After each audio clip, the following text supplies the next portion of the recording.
user ng Hero Zoom 110, mga nakabili na, share ko lang sa inyo.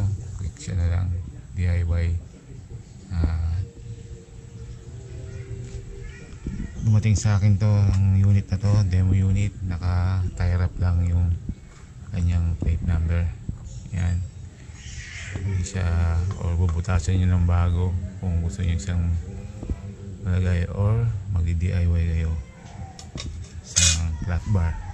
Pero just to confirm, yung customized plate number bracket ng Honda D110 is compatible po siya. Yan,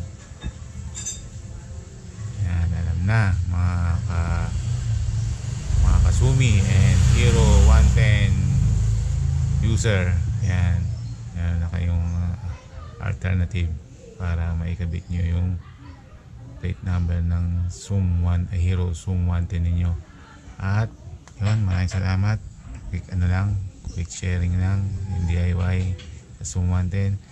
Maraming salamat sa inyo at sa mga subscriber ko at sa Hero Motor Corp or Hero Motorcycle and sa Tira Firma Motor Corporation sa pagpapayaram sa akin ng demo unit ng Hero 110 nila, All-Star Blue ang kulay niya.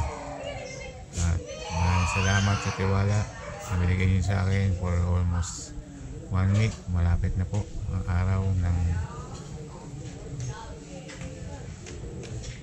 pagkuha sa akin ng unit nito, at maraming salamat sa inyo,